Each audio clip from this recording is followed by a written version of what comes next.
The pro-Palestinian fervor among college students in American schools and campuses has spread and is holding ground despite riot police tactics by law enforcement and threats of suspension and/or expulsion by school authorities. VOA's Natasha Moscovaya reports from an encampment inside the University of Washington in Seattle.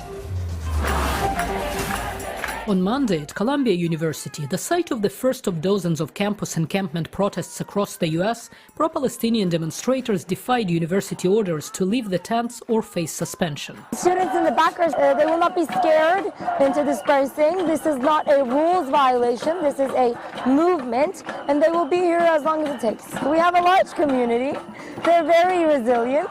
We'll stay until we're moved by force. From the river to the sea.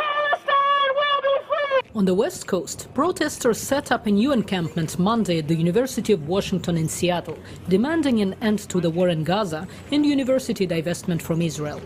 The camp got brand new tent mats, free burritos distributed by the protesters, and every 20 minutes chants could be heard in support of Intifada, the Palestinian uprising against Israel, and even of Yemen Houthi rebels targeting the ships in the Red Sea.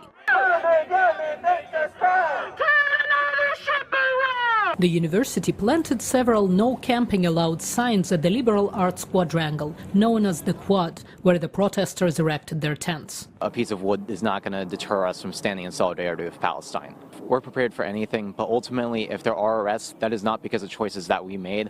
That is a choice of university administration, the University of Washington Police Department, and the Seattle Police Department. I'm prepared to risk that. Some faculty members argued that the university administration shouldn't have allowed for the encampment to form. Professor Stuart Regis, who teaches computer science, hopes the protest doesn't get to the point where police intervene. I'm a little concerned that the university is allowing them to violate our own policies. I think if this was a White Lives Matter camp that was flying Confederate flags and upsetting black students who might be walking by, I don't think it would be allowed. So I think there's a double standard here that they're allowing this, but I'm glad that so far it's peaceful. I hope it stays that way. Protesters say they're planning to stay until their demands are met. The first is to end the repression of pro-Palestinian students, staff, and faculty. The second is that this university materially divest from Israel, and the third is that it cut ties with Boeing. The aerospace company, with factories based in the state of Washington, collaborated with Israel in developing its anti-missile Arrow 3 defense system that recently successfully intercepted ballistic missiles fired by Iran against Israel. Israel supporters ask why the protesters are not addressing the topic of Hamas and the hostages it keeps in Gaza. Well, I feel great sympathy for the families of hostages. Here in the United States, I have to look at what I can do.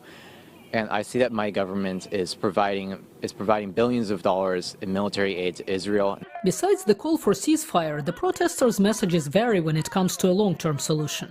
Some hope for a future democratic state for all citizens, while repeating organizers' call for global intifada. Natasha Moscovaya, VOA News, Seattle.